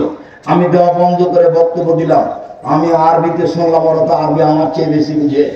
যখন বললাম বাম হাত হলো শয়তানের জন্য, ডান হাত হলো রাসূল বলছেন খাওয়ার জন্য, পবিত্রতার জন্য। আয়েশা রাদিয়াল্লাহু আনহা বলছেন রাসূলের ডান হাত খানটা পবিত্র কাজের জন্য, খাওয়ার জন্য, আর বাম হাত খানটালে খালা এই পেশাব পায়খানার জন্য, অমিন কাদারা, আর যে খারাপের ময়লার জন্য। ওরা একবারে গুলগুলা হয়ে বুঝলো আরবি, ওরা তো আরবিতে এই জন্য। এবার বললাম নেন, তখন বাম হাত বাড়িয়ে দিল। কেন বলেন তো? আদব, অভ্যাস। বক্তব্য বুঝলো ঠিকই, কিন্তু যেটা চলমান অভ্যাস সেটা পরিবর্তন সহজে করতে পারলো না। বাম হাতে নিচ্ছে, বাম হাতে নিচ্ছে, বাম হাতে খাচ্ছে, বাম হাতে চা হচ্ছে। শয়তান কেন? পেশাবের কাজ বাম হাতে, পায়খানার কাজ বাম হাতে, ছুঁচে বাম হাতে। মানুষ কি করে? ছুঁচে বাম হাতে, পায়খানা কাটে বাম হাতে। আচ্ছা, আপনি বাম হাতে চা খাচ্ছেন, আপনার একটু মানবতা নাই? আপনি শিক্ষিত মানুষ, কে বললো? আমি বলিনি, জানি, আমি কোনোদিন বলিনি। আপনাকে আমি গরু ছাগলের মতো মনে করি। বুঝেও বুঝে না, ওরা অন্তর আছে, বুঝে না। দেখেও দেখে না, ওরা চক্ষু আছে, দেখে না। শুনেও শুনে না, ওরা কান আছে, শুনে না। উলাইকা কারানাম, তারা পশু প্রাণীর মতো, তারা গরু ছাগলের মতো, তারা কুকুর শ্রেণীর মতো। ভালো মানে তার চেয়ে বেশি, তার চেয়ে বেশি। যে শ্বশুরের কাছে যৌতুক নেই, সে কুকুর শ্রেণীর চেয়ে বেশি খারাপ। 24 ঘন্টার মধ্যে সন্ধ্যা হতে হতে মোটরসাইকেল ফেরত দিতে হবে। খালি মায়েরা বলছে, মায়েরা খালি বেটার সামনে গল্প করছে, আব্বু অমুক অমুক ছেলের শ্বশুর না বাড়ির সব কিছু ফার্নিচার সাজিয়ে দিল। খালি মায়ের সামনে এগুলো, মায়ের ছেলের সামনে মা এগুলো গল্প করছে। মেয়ের বাপ ফার্নিচার সাজিয়ে দিলে তুমি কি বলবে মাকে? আম্মা দিন মজুরি করে খেলে শ্বশুরের জিনিস নেবো না। ওই জন্য ভিক্ষা করে যদি খেতে হয় তবু শ্বশুরের জিনিস নেব না, বরং শ্বশুরকে একটা বছর শেষে লুঙ্গি কিনে দিব। যৌতুক চিরদিনের জন্য হারাম। ভিক্ষা করা টাকা দিয়ে চাউল কিনে ভাত খেয়ে ইবাদত কবুল হবে, যৌতুকের টাকা দিয়ে চাউল কিনে ভাত খেয়ে ইবাদত কবুল হবে না। এই যে বললাম, এইভাবে দেখি কিয়ামত পর্যন্ত সময় থাকলে কোন মায়ের বাবা এভাবে ধরতে পারে। যৌতুকের টাকা দিয়ে চাউল কিনে ভাত খেয়ে ইবাদত কবুল হবে না, যৌতুক ফেরত দিতে হবে। কাজ করে খেতে শিখতে হবে, শ্বশুরের সাথে নয়। ঘর জমায় হয়ে কাজ করতে রাজি নয়, দিন মজুরি করে খেতে রাজি আছি। নিজের ব্যক্তিত্ব বিক্রি করতে রাজি নয়। মানুষের বাড়িতে কাজ করে খাবো, সারাদিন কাজ করবো, বিকেলে 600 টাকা পাবো। এই যে 600 টাকার মালিক আমি। কাজ করে খাবো কেন? চকলেট বিক্রি করে খাবো, সারাদিনে 800 টাকা ইনকাম করবো। চকলেট বিক্রি করবো কেন? রহমপুরে জমিদারের ছেলে আমি, কোটি টাকার ব্যবসা করবো। করো না, ভালো কাজ। দিন মজুরি করে খেলে টাকা শেষ হবে সন্ধ্যায়। আর মাসের যদি চাকরি করেন তাহলে টাকা শেষ হবে 25 দিনে। 5 দিন ধার কর্জ করে খাওয়া লাগবে। মায়ে যদি টাকা চায়, বেটা এ মাসে কিছু টাকা দিতে তো বেটা। আচ্ছা দেখি আম্মা, এ মাসে তো পারলাম না, সামনে মাসে জিনিসের দাম বেড়ে গেছে। তখন বলছে আম্মা কিছু করতে পারলাম না। তাহলে কি করতে হবে? ব্যবসা। আল্লাহ রাসূল বলছেন, সত্যবাদী ব্যবসায়ী জান্নাতে নবীর সাথেই থাকবে। আল্লাহ নবী বললেন, ব্যবসায় মিথ্যা কথা কসম চলে আসে আসো, তুমি কিছু দান খেরাত করে দাও, তাতে মিটে যাবে। ব্যবসার সব পথ খোলা আছে। ব্যবসাকে উপার্জন করে খেতে শিখতে হবে। চাঁপাইনবাবগঞ্জের লোকের মতো নয়। চাঁপাইনবাবগঞ্জের লোক 2 ধরনের, একটা চাকরি আর একটা দিন মজুর। আমি যখন দেশে যাই, সৌদি আরব, কুয়েত, কাতার, বাহরাইন, মিশর, আপনার আবুধাবি, দুবাই, ওমান, লন্ডন, এইসব দেশে যখন যাই, তখন গিয়ে থাকি। বাড়ি কোথায়? ব্রাহ্মণবাড়িয়া। বাড়ি কোথায়? সন্দ্বীপ। বাড়ি কোথায়? কুমিল্লা। কেউ বলে না যে বাড়ি রহনপুর। কেউ বলে না চাঁপাইনবাবগঞ্জ। মাস গিয়ে থাকছি, মাস যেখানেই যায় আর সম্মান করে খুব বেশি। একবার সম্মান দেখে মনে হয় যে আল্লাহ এই দুনিয়াতে সম্মান দিয়ে শেষ করো না, এটা আমার জন্য পরকালে লাগবে। আমি এইভাবে চাইনি, আমার পরকালটা টিকিয়ে দাও, ওটা থাক, তারপরে ওখানের জন্য ঘাটতি না হয়। 6 মাস জীবনে গাড়িতে থাকলাম, 6 মাস বাড়িতে থাকলাম, তবু ঝামেলার মধ্যে থাকলাম। ইবাদত বান্দিকে কিছু করতে পারলাম তা আমার মনে বলে না। তবে আমার একটা দৃঢ়তা কাজ করে, জাতির সামনে কোনোদিন ধর্ম ফাঁকি দিনি। জাতি যেটুকু মানছে ওইটুকু থেকে আমি তার সমান নাকি পাবো ইনশাল্লাহ। এই দিয়ে আমি সফল হবো ইনশাল্লাহ, এটা আমার দৃঢ়তা কাজ করে। কাজের মেয়েকে শিখিয়ে দিল শিষ্টাচার, শিখিয়ে দিল কাজের মেয়েকে বিদ্যা শিখিয়ে দিল। কাজের মেয়েকে যদি শিক্ষা দিতে হয় তাহলে নিজের মেয়েকে শিক্ষা দিতেই হবে। কাজের মেয়েকে যদি শিষ্টাচার শিখাতে হয় তাহলে নিজের মেয়েকে শিষ্টাচার শিখাতেই হবে, বাধ্য, শিখাতেই হবে। উপস্থিত বৈঠকের দিনই মুসলিম বোন, আপনি একটু প্রস্তুতি নেন। কথা বলছো কেন? ঢং করে এসেছে, আমার কথা বলছো কেন? মুখ বন্ধ রাখো। উপস্থিত দিনই বৈঠকের মুসলিম বোন, আপনাদের সাথে আমাদের আন্তরিকতার অভাব নেই। কেউ যদি গায়ের উপর দিয়ে চলে যায় তবু মুখ খুলবেন না। আপনি অনুরোধ রক্ষা করেন, আপনার কাছাকাছি এসেছি, আপনার কিছু বলতে চাচ্ছি, আপনি একটু মুখটা বন্ধ করেন, মুখ খুলবেন না। এবার টোটালি মুখ বন্ধ করেন। কেউ যদি গায়ের উপর দিয়ে চলে যায় আপনি তার প্রতিশোধ নেবেন না। আচ্ছা গেছে, চুপ থাকেন আপনি। এইদিকে শুনেন, আসলে মাকে বহুদিন বলেছি, অনেক ছেলে জানা আছে, আপনারও জানা আছে। কথাটা পুনরায় বলে এটাকে আপনার কাছে শক্ত করতে চাচ্ছি, শুনুন। জাবের বলছেন রাদিয়াল্লাহু তাআলা, আমরা একদা রাসূলের সাথে যুদ্ধ করে আসছিলাম, মদিনায় ঢুকবো। তখন আল্লাহ রাসূল বলছেন, এই থামো, তোমরা এখানে থামো, রাতে সকালে বাড়িতে যাব। তো আমি জাবের বললাম, আল্লাহর নবী, আমি নতুন বিবাহ করেছি, আমাকে বাড়ি যেতে অনুমতি দেন। তখন আল্লাহ রাসূল আমাকে বলছেন, ও তুমি বিবাহ করেছ? বিকরানান সাইয়্যিবা, কুমারী মেয়ে বিবাহ করেছ না তালাক প্রাপ্ত মেয়ে বিবাহ করেছ? আমি বললাম, আল্লাহর নবী, আমি তালাক প্রাপ্ত মেয়ে বিবাহ করেছি। ওর বিবাহ হয়েছিল, তার স্বামী তাকে ছেড়ে দিয়েছে, আমি তাকে বিবাহ করেছি। তখন আল্লাহ রাসূল বলছেন, আরে হাল্লা বিকরান তুলায় বোকা, তুমি কুমারী মেয়ে কেন বিবাহ করলে না? তুমি অবিবাহিতা মেয়ে কেন বিবাহ করলে না? তুমি তার সাথে খেলতে, ও তোমার সাথে খেলতো, তুমি তার সাথে খেলতে, ও তোমার সাথে খেলতো। তখন জাবের বলছেন, আল্লাহর নবী, আমার আব্বা উহুদের যুদ্ধে শহীদ হয়েছেন 9 জন মেয়ে রেখে। এক খেয়ালে চেয়ে থাকো ছেলেরা তোমরা, ভাইজান আপনি এক খেয়ালে চেয়ে থাকবেন। জাবের বলছেন, আল্লাহর নবী, আমার আব্বা শহীদ হয়েছেন 9 জন মেয়ে রেখে, আমার 9 জন বোন আছে। আক্রাহু আন উজাব আন আতাজাওয়াজা বিসলাহুন্না, আমি আমার বোনদের সমবয়সের মেয়েকে বিবাহ করা পছন্দ করছি না 4টা কারণে। আমি বেশি বয়সের মেয়ে বিবাহ করেছি 4টা কারণে। আমার বোনদের সমবয়সের মেয়েকে বিবাহ করা পছন্দ করিনি 4টা কারণে। এক, লিতুআল্লিমাহুন্না, আমার স্ত্রী যেন আমার বোনদেরকে বিদ্যা শিখাতে পারে। বিদ্যা তো একটা স্কুলে আছে, তোমার আকাশ তোমার বাতাস। আমি ঠাকুরের নিন্দা করিনি, আমি বলেছি তোর বাপের আকাশ। ও সববার বলছো কালিমা তোমার আকাশ তোমার বাতাস। বাংলার মানুষজন ভেবে দেখলো না, চিন্তা ভাবনা করলো না, দিন রাত বলছে, আমার আর করার কি আছে। আমি মানুষ হিসেবে যা বুঝেছি সেটা বলেছি। তো আমি ঠাকুরের মানের হানি করলাম কি করে?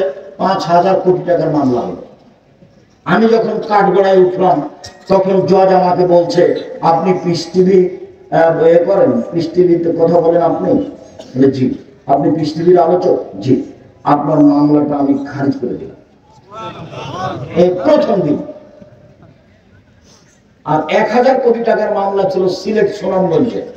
তো আমি যখন কাঠগড়ায় দাঁড়ালাম তখন আমাকে বলছে, এভাবে দেখেন, আপনার সাথে মামলা নিয়ে আমার কোনো কথা নেই। ওই নথিটা এভাবে উল্টে দিয়ে বলছেন, আপনার সাথে কিছু কথা। আমার বক্তব্যকে তো একবার তন্ন তন্ন করে দেখেছে। বলছে যে আল্লাহর নবী এবং আয়েশা একসাথে গোসল করলেন, উভয়ের পরনে কাপড় ছিল না, এই কথাটা আপনি কেমনে বললেন? কিভাবে বলতে পারেন? আমি তো উত্তর দিব না, কিছু বলবো না। আমাকে উকিল বলেছে, যাই বলে মুখ খুলবেন না, এর নাম জজ, যেটা বলবে সেটাই হবে, মুখ খুলবেন না। চিরদিন আপনার কথা শুনেছি, আজকে আমার কথা শুনলেন, ঠিক আছে আপনার কথাই শুনবো, আমি মুখ খুলবো না। বলছে, 1 বালতি গরুর পেশাবে কাপড় ভিজিয়ে দিলে তাতে সালাত হবে, এই কথা আপনি কেমনে বললেন? হুসাইন আহমদ মাদানী শিরক করেছেন ডালিম গাছের নিচে বুখারী পড়িয়ে, আপনি এই কথা কেমনে বললেন? কথা কিন্তু হুবহু এরকম নয়, মানে কংগ্রেস করে বলা হচ্ছে। তো 16 মিনিট কথা বলার পরে একটানা 16 মিনিট কথা বললেন, আমি মুখ খুলিনি। 16 মিনিট পরে বলছে যে আপনি এই কারণে এখানে এসেছেন আমার মনে হচ্ছে না, অন্য কিছু কারণ হবে। মানে আপনি বলেছেন শাহজালাল সিলেটির কবর ভেঙে দিতে হবে, ওই জন্য আপনি এখানে এসেছেন। আসলে আপনি ঠাকুরকে বলেছেন যে তার বাপের আকাশ, এই জন্য আপনি আসেননি, ওই কারণে এসেছেন। তার মানে মাঝারি মানুষ তারা। তো বললো যে আপনার জামিন মঞ্জুর করা হলো। উনি বললেন না যে আপনার মামলা খারিজ করে দিলাম, উনি বললেন জামিন মঞ্জুর করা হলো। আর যারা সামনে ছিল তাদেরকে বললেন যে আপনারা তার সাথে কথা বলবেন না। তারপরে একবার গেছিল, তারপরে যাওয়া লাগে না। আলহামদুলিল্লাহ। বলছিলাম সম্মানিত দিনী ভাই বোন, রাসূল সাল্লাল্লাহু আলাইহি ওয়াসাল্লাম যেভাবে বললেন, জাবের বলছেন রাসূলের উত্তরে, 1, আমার স্ত্রী যেন আমার বোনদেরকে বিদ্যা শিখাতে পারে। 2, আমার স্ত্রী যেন আমার বোনদেরকে শিষ্টাচার শিখাতে পারে। উপস্থিত বৈঠকের দিনী মুসলিম বোন শুনেন, এই মেয়ে শোনো, শিষ্টাচার কি জিনিস? শিষ্টাচার কি জিনিস? বাড়ি যাওয়ার সময় একটা বই নিয়ে যাবো, আদর্শ পরিবার। আদর্শ পরিবারের শুরু থেকে নিয়ে শেষ পর্যন্ত সবই শিষ্টাচার, সবই শিষ্টাচার। ছেলেরা হাতে মেহেদি লাগাতে পাবে না, ছেলেরা মেহেদি লাগাবে মাথার চুলে ও দাড়িতে, যেটা সাদা হয়ে গেছে। মহিলারা হাতে মেহেদি দিবে, হাতে তো মেহেদি দিবেই, পায়েও দিতে হবে, হাতে ও পায়ে দুটাতে দিবে। তো আমাদের চাঁপাইনবাবগঞ্জে তার কথা ছড়িয়ে আছে, আল্লাহর নবী দাড়িতে মেহেদি দিয়েছিলেন, সেই জন্য পায়ে দেওয়া যাবে না। কথা যে মিথ্যে, ঠিক আছে, আল্লাহ নবী দাড়িতে মেহেদি দিয়েছিলেন, কথা তো ঠিক। তো আল্লাহ নবী দাড়িতে তো আতরও দিয়েছিলেন। তো আল্লাহ নবী বললেন, হাইজলা ঋতুওয়ালা মহিলারা যখন ঋতু থেকে পবিত্র গোসল করবে তখন লজ্জা স্থানে আতর ব্যবহার করবে। তো আল্লাহ নবী দাড়িতে যে আতর লাগিয়েছেন, এবার সবাই মনে হয় কথা ধরতে পারেন না, আবার বলবো নাকি? বলবো। আল্লাহর নবী দাড়িতে মেহেদি লাগিয়েছেন, ভালো কথা। আমরা বুঝলাম যে সেই জন্য মেহেদি মহিলারা পায়ে লাগাবে না, দাড়ির একটা না, মেহেদির একটা সম্মান হয়ে গেছে। তো আল্লাহ নবী বলছেন যে যাদের হায়েজ হয়েছে মহিলারা, ওরা যখন হায়েজ থেকে গোসল করে পবিত্র হবে তখন আল্লাহ নবী বললেন যে ওরা যেন লজ্জা স্থানে আতর ব্যবহার করে। তো আতর যে আল্লাহ নবী দাড়িতে লাগিয়েছেন, এইবার তার মানে হলো এই লজ্জা স্থানে না লাগানো জিনিস, দাড়িতে লাগানো জিনিস লজ্জা স্থানে চলে, সেটা যদি চলে তো পায়ে কেন চলে না? কথা এরকম নয়, কথা হলো এরকম যে দাড়ি পেকে গেলে মেহেদি লাগাতে হবে। মেহেদি একটা জিনিস, এর মান বাড়লো কমলো এটার বিবেচনা করা যাবে না। আতর হচ্ছে একটা জিনিস, পুরুষেরা গায়ে হাতে মুখে মাথায় লাগাবে, আর মহিলারা ফরজ গোসলের পরে ঋতু থেকে গোসলের পরে লজ্জা স্থানে লাগাবে। এটা হলো রাসূলের নিয়ম, আদেশ। এইটাতে আতরের মান বেড়ে গেল, এই কথা ভুল। এখন একটা ছাগলের বাচ্চা কুকুরের দুধ খেয়ে বড় হয়েছে, তখন মৌলানা সাহেবকে জিজ্ঞাসা করেছে, মৌলানা সাহেব এই ছাগলের গোশত খাওয়া যাবে কিনা? তখন মৌলানা সাহেব বুঝে এটা কথা হলো নাকি? হ্যাঁ, ওটা কুকুরের গোশত, কুকুরের দুধ খেয়েছে, ওটা হারাম। তো দেখে এটা হয়ে গেল। তাহলে পশু প্রাণীর উপরে কি কোরআন হাদিসের বিধান আছে? পশু প্রাণীর উপরে কোরআন হাদিসের কোনো বিধান নেই। ও পায়খানা খেয়ে বড় হোক, না হলে ঘাস খেয়ে বড় হোক, ওটা পশু প্রাণী।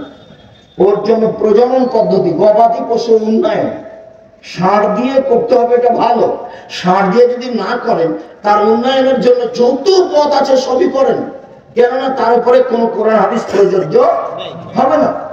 এটা ভুল হিসেব। সম্মানিত দিনী ভাই বোন, বলছিলাম রাসূল সাল্লাল্লাহু আলাইহি ওয়াসাল্লাম মুখের উপরে জাবের বললেন, এক, আমার স্ত্রী যেন বিদ্যা শিখাতে পারে, দুই, আমার স্ত্রী যেন আমার বোনদেরকে শিষ্টাচার শিখাতে পারে, তিন, আমার স্ত্রী যেন আমার বোনদের মাথার চুল চিরুনি করে সাজগোজ করে যত্ন করে রাখতে পারে। মায়ের যত্ন কে নিবে?